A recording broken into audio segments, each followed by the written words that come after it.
So student बढ़ते हैं आगे और देखते हैं इस 5th नंबर क्वेश्चन को कि इसका क्या कहना है कि नरेश नाम का व्यक्ति, राजेश नाम का व्यक्ति जो है वो क्या करता है, उसका वार्षिक आय जो है वो 5,25,000 रुपया है। बहुत अच्छी बात है, काफी अच्छा है। और वो जो है सेविंग के तौर पे अपना सामान्य भविष्य निधि में, जीपीएफ में, जनरल प्रोविडेंट फंड में क्या करता है, 8,000 रुपये प्रति माह क्या करता है, इन्वेस्ट करता है या सेविंग करता है। तो इस तरीके से 12 माह में कितना हो जाएगा, तो 12 अट्ठे 96, तो 96,000 रुपये क्या हो जाएगा, उसका टोटल जो होगा सेविंग हो जाएगा किसमें, जीपीएफ में।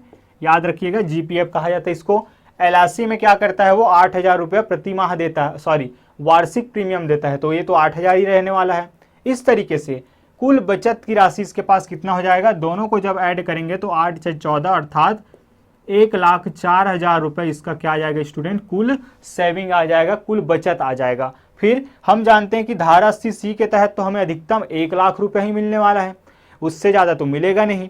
तो कर योग्य राशि क्या हो जाएगा, कर योग्य राशि जब हम निकालेंगे तो इस वार्षिक आय में से कितना घटाएंगे हम, केवल और केवल 1,00,000 रुपये ही माइनस कर सकते हैं, इससे ज़्यादा को नहीं कर सकते हैं। तो इस तरीके से कर योग्य राशि आपका मिल जाएगा 5,25,000 माइनस 1,00,000 रुपये, माइनस 1,00,000 रुपये। तो ये हो जाएगा स्टूडेंट आपका कर योग्य राशि की बात की जाए तो 4,25,000 आपको प्राप्त जो राशि है उस पर आयकर की गणना करनी है। और किसी तरह का इन्वेस्ट करता है क्या, आइए बढ़ते हैं आगे देखते हैं। और कोई भी तरह का इन्वेस्टमेंट ये नहीं करता है, कि दान वगैरह नहीं करता है।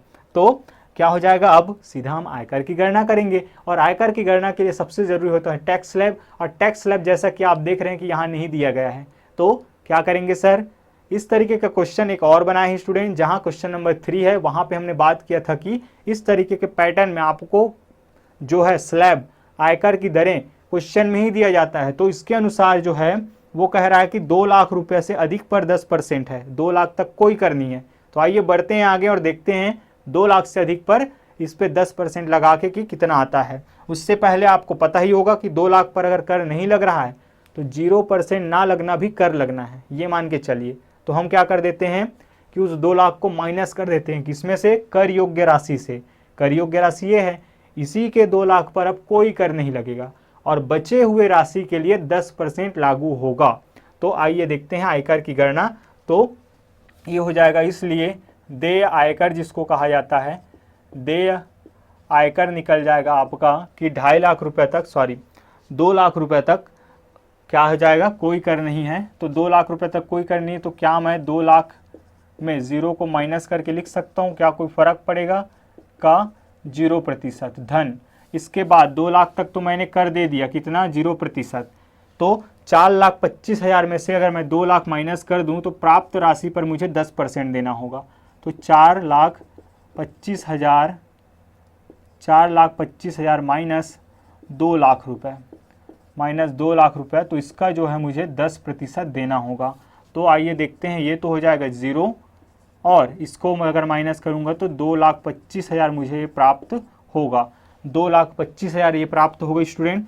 तो इसका 10% का अर्थ होता है, आप जानते हैं बॉडमॉस के नियम से कि 10%, तो 10 और प्रतिशत का अर्थ होता है 1/100।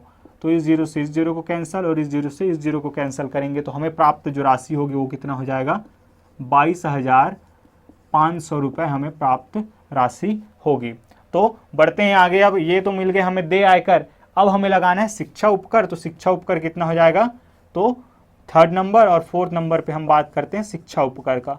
तो शिक्षा उपकर जो कि होता है आपके देय आयकर का 10%, अर्थात सॉरी 3%। 10% ही निकल रहा है क्योंकि 10% ही क्या कर रहे हैं हम, अधिकतर टाइम लगा रहे हैं। लेकिन स्टूडेंट याद रखिएगा आने वाले क्वेश्चन में हम 10% से आगे बढ़कर 20% पे भी चले जाएंगे, तो वो क्वेश्चन भी काफ़ी इंपॉर्टेंट है, सो देखना ना भूलिएगा उनको। चलिए, तो ये हो जाएगा आपका 22,500 गुणित इसका 3%, तो ये मिल जाएगा हमें कुछ इस तरीके से। तो ये हो जाएगा 3 पंचे 15, 15 का 1, 15 का 5, हासिल गया 1, 3 दूनी 6, 6 और 1 7, 3 दूनी 6, 675 रुपये आपका क्या मिल जाएगा हमें, ये मिल जाएगा शिक्षा उपकर। तो ये हो गया शिक्षा उपकर। इस तरीके से, इसलिए कुल देय आयकर मतलब कि वो कितना रुपए अदा करेगा आयकर के रूप में, वो हमें प्राप्त करनी है।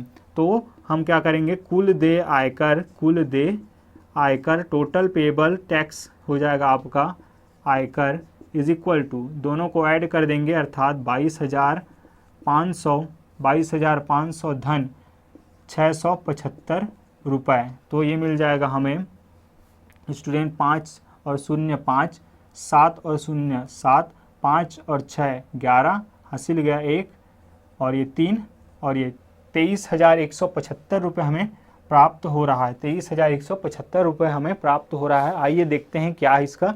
23,175 रुपये बिल्कुल और 675 रुपये इसका शिक्षा उपकर है। तो ये हो जाएगा आपका आंसर। तो स्टूडेंट इसको बड़े ही आसानी से हमने बनाया है। काफ़ी अच्छा क्वेश्चन है, काफ़ी अच्छा पैटर्न है। और इस वीडियो लेक्चर में हम इन दोनों क्वेश्चन को साथ इसको कंप्लीट करेंगे।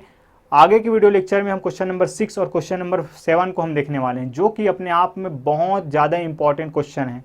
थोड़ा बड़ा ज़रूर है, लेकिन ध्यान से समझेंगे और सारे कॉन्सेप्ट आपको अगर समझ आ गया है तो कोई दिक्कत वाली बात नहीं है। स्टूडेंट हम बताना चाहेंगे कि आपके लिए हम क्लास 10th का चैप्टर वाइज सोल्यूशन इसी तरह लेके आएंगे।